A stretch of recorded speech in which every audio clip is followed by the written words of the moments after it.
We saw the news, and I immediately realized that Mutter and Batter were gone for now. They were in Grandma's house taking care of her for the day, but apparently now they were going to be there until the wall came down. That day, I saw my childhood coming to an end. I knew that I needed to protect and assure my siblings' safety. It was not going to be easy, especially for a 12-year-old that knew nothing about being a grown-up, but I needed to try. I knew Mutter and Batter would find their way back to us. I just knew it. What will happen to us, Hans? Where are Mutter and Batter? Don't worry, Anna. We will see Mutter and Batter soon. For now, we only have to look for them. I miss them. I know, Albert. I miss them too. But don't worry. I promise I will protect you. Now go to sleep. Tomorrow a huge day awaits us. But I'm not tired, brother. I want Mutter and Batter back. Me too. Brothers, please. I am already tired. And at least this way you can tell Mutter and Batter to come back in your dreams. Dreams are no way to send messages, Hans. That we don't know. But please go to sleep or at least go lay in bed. Fine. Gute Nacht.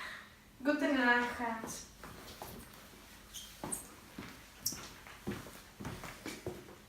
I woke up early. I had to find a way to get my brothers out of this mess. I tried to clean my clothes a bit, took a piece of bread, and on my way out to find a job. My little brother, Albert, was standing at the door. Where are you going? Go back to sleep, Albert. I'll be back soon. But Go back to sleep.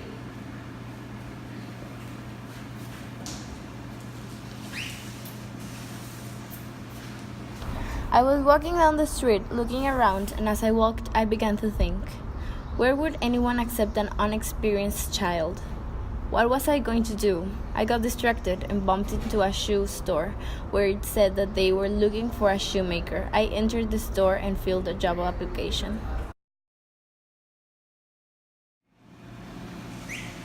Hello, brothers. How are you? Hungry? yeah, so hungry. Hans, what are we going to do? At some time we'll run out of food and money and we will not have anything to eat. Don't worry, brothers. We'll be just fine. I wasn't sure what I was doing. The only thing I was sure about was that I had to distract myself for a while. I wanted to draw, but I could not stop thinking about the things that have been happening to us. That was when I realized that I had to write everything to inform the world what was happening in Berlin. Hans knew that he needed to do something because the money would only last for one more week, and he wanted his siblings to leave with no worries. That's when he decided to go and find one of the reporters to sell his story to, even though he knew it was against the law speaking about Lenin's new government in Germany. He needed the money. Excuse me, sir. Are you Thomas Hobbes, the reporter of the war? Kid, don't yell my name like that. You never know who to trust. Finally. Okay, so I heard you were buying testimonies from Berlinians to go against the government, and I am in need of money. What a 10-year-old need money for? 12-year-old, sir. And I need the money because me and my siblings were separated from our parents by the Berlin Wall.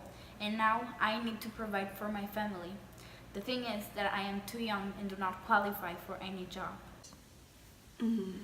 Interesting. I see the story now. Children left orphaned by the government's precipitated decision. Who will look after these innocent creatures? So is that a yes? Of course it is yes, kid. We will make a lot of money and scandal here. I only have one condition. And what is that? I need to photograph you and your siblings to appear on the testimony. You see, nowadays you need to make publications more trustworthy. No, but Sarah, that could get my family in a lot of trouble. Plus, I swear to you by my family's name that whatever I am saying is the truth. You don't understand, kid. No one will buy your story if you don't give them something to hold on to it. But I need a forward in the payment, and I need an assurance that if something happens to my family, you will get my siblings out of the country safely. Deal. I'll see you tomorrow. See you tomorrow, sir.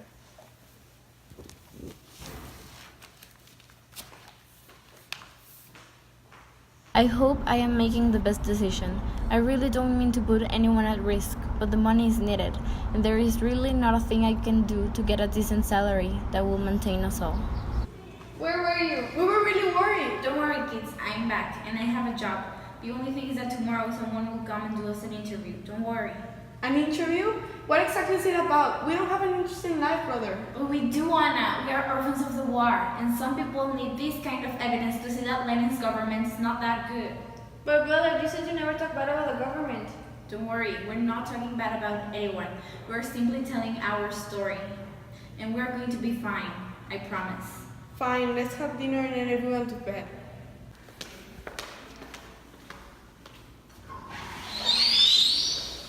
Kids, put on some clean clothes, we're going out. What do you mean out? Who is this guy? Hello kids, my name is Thomas Goldford, and today we are going to tell your story to the world, so hurry up please. Albert, Anna, hurry up! Hans, climb up that wall and throw this ball at Albert. Anna, stay here and hold this doll. Do as he says, kids. Don't worry.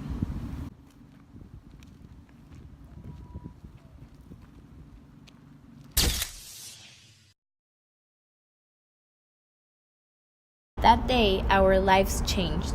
Our picture was circulating the news everywhere, and we never struggled for money or food. Our story was told as we wanted it to, and when the Berlin Wall was finally taken down, we were able to reunite with our parents. We are not the only kids that had to go through this due to our government's decisions, but we sure are some of the few that raised their voice. In this short film, we represented the picture Views of a Vanished Country by Thomas Hopler, and we decided to represent it in the point of view of the children in the picture. This represents the life of many people in Berlin in the Cold War when the Berlin Wall was built in Lenin's government.